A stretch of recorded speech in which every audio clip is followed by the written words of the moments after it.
Hello and welcome once again to Ignite Your Impact. My name is Jen Rhodes. I am sitting next to my husband, Matt. Good morning, everyone. Good afternoon. Good morning. Afternoon. Whenever you're listening. We're recording in the afternoon, though. So if you ever say good morning, I'm some kind of like, Meh? It all depends when they're listening. Right now, it's the afternoon for us. We're ready to roll. Okay. I say we jump in. Okay, so today... banter, go.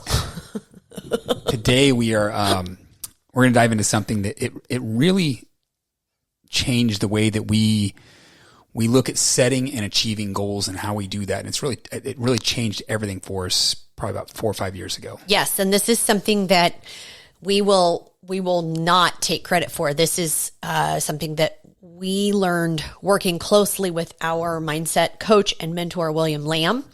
And honestly, this has been a game changer for us.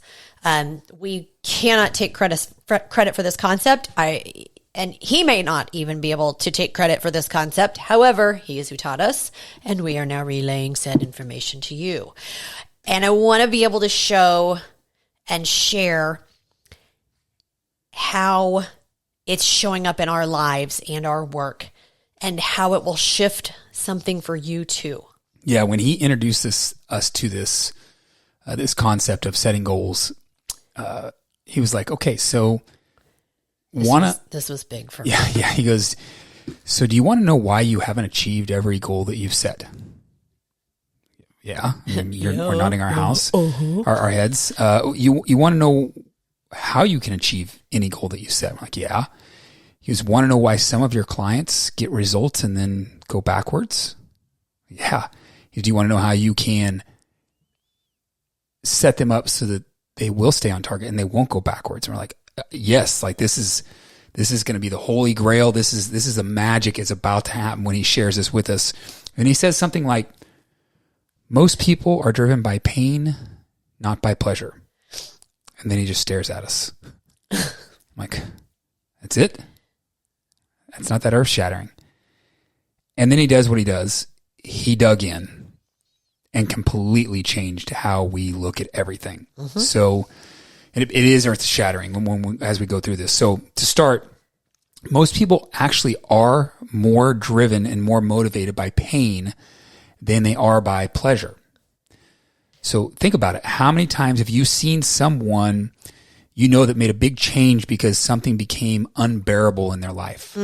Yeah, think about it. Someone wakes up, looks in the mirror, and says, that's it, I'm done. And they start working out. They start eating clean. They start doing the thing. And it works for a while. But here's the pattern. Once the pain starts to fade, so does the motivation. Once you're far enough away from that pain, your body's like, cool, let's coast. And this could mean like they start to see some results. They start to feel better. They start to feel healthy. They feel a little bit better about what they see in the mirror. They start to feel less pain. Then gym trips become less frequent. Habits start to go by the wayside. Discipline slips, and then slowly they drift back. Why?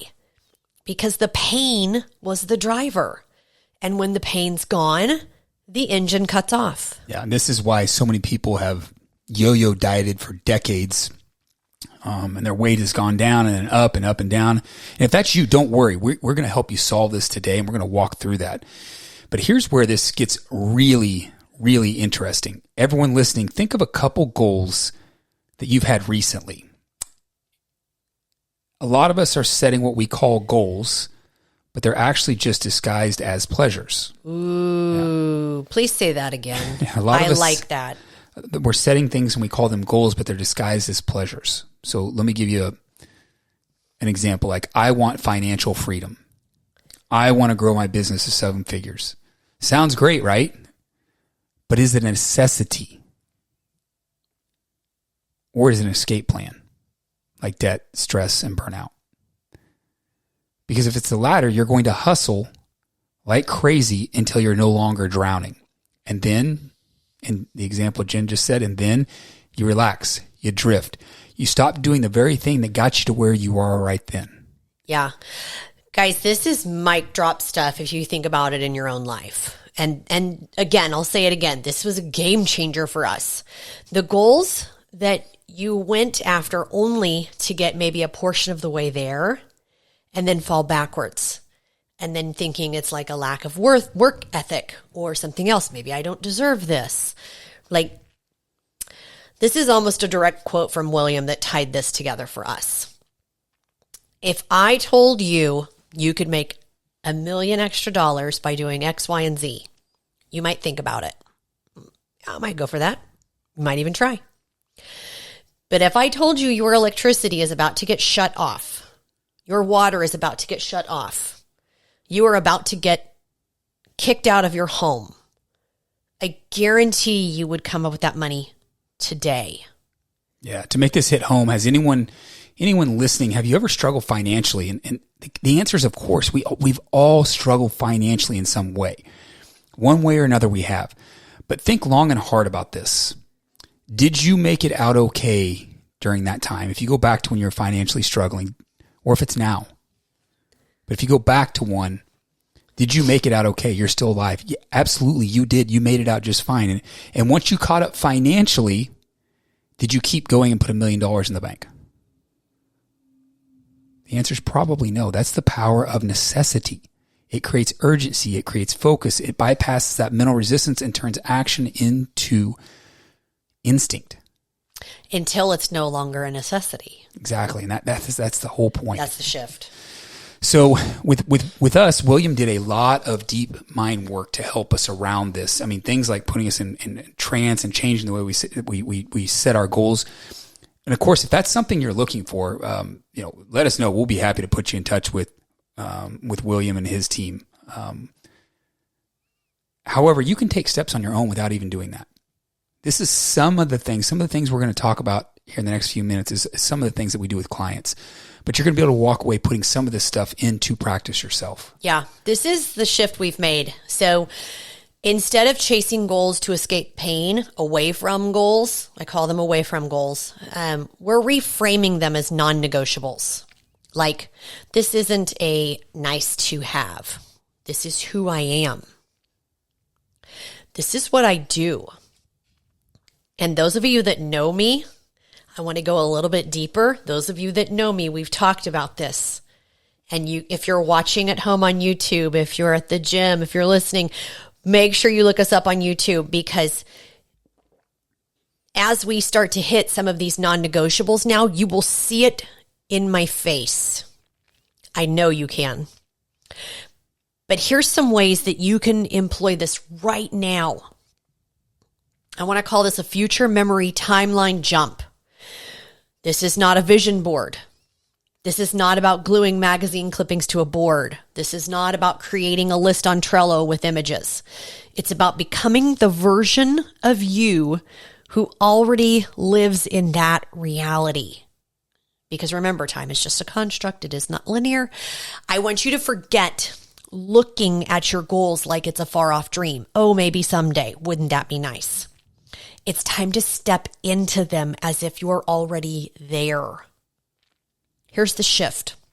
Instead of wishing for the body, the confidence, the relationship, the lifestyle, ask, how would I move today if that was already mine? And then I want to give you a quick win. I want you to take one micro action as that version of you today. Would she meal prep, or he?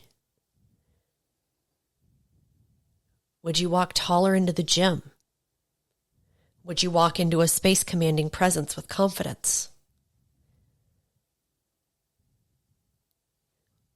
Would you raise your hand in that board meeting because you know you have something good to share? From there, you determine who the person has become in those future memories. I know those of you that watch have seen this shift in both of us. How do they show up for their spouse, their team members, themselves, their children?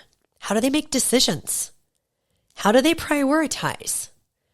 Come up with all of these answers for your future version.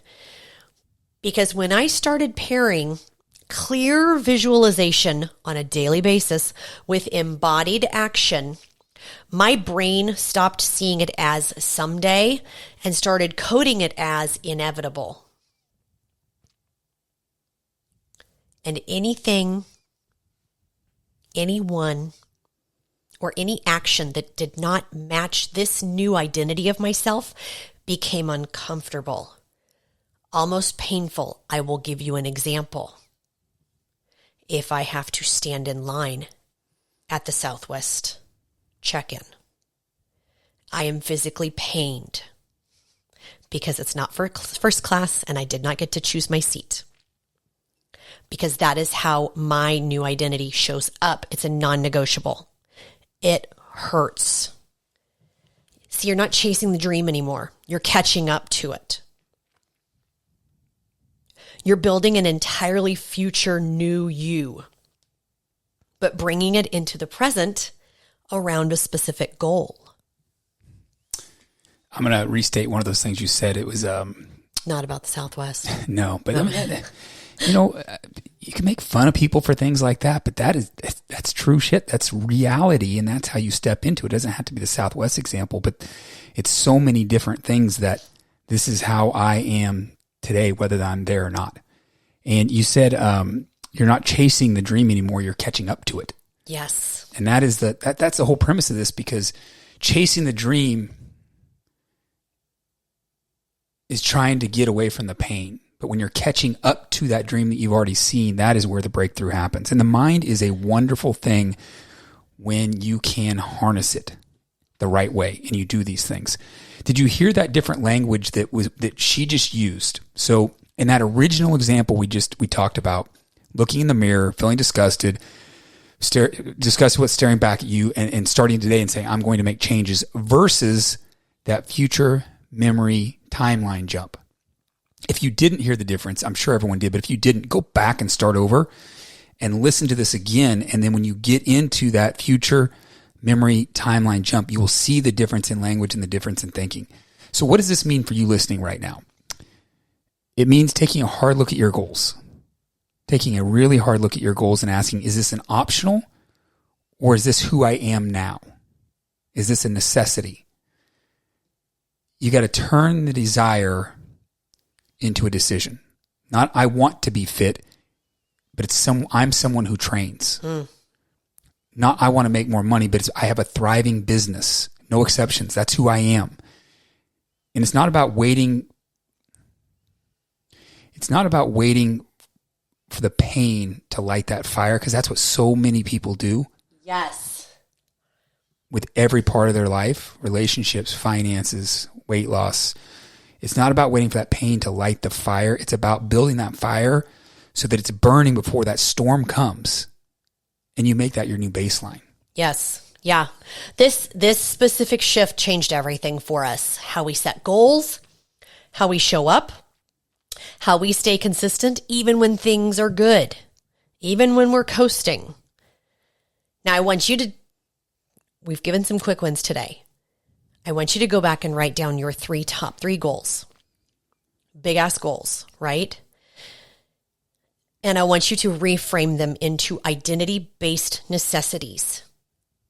Your future self needs this to survive.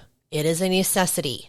These top three goals are now the equivalent of water, food, and shelter. It's that important. Who do you need to become for those goals to become non-negotiable? I want to stop right there and wrap, because if this resonated with you, please let us know. Please reach out. We've had so many people reach out after our last podcast that it's been awesome energy to kind of like live in this week. But if this resonated with you, share it with somebody. Put it on your Instagram stories. God, tag us, right? And then more importantly, ask yourself, which of these goals are now my necessity? With that, guys, we'll talk to you next time.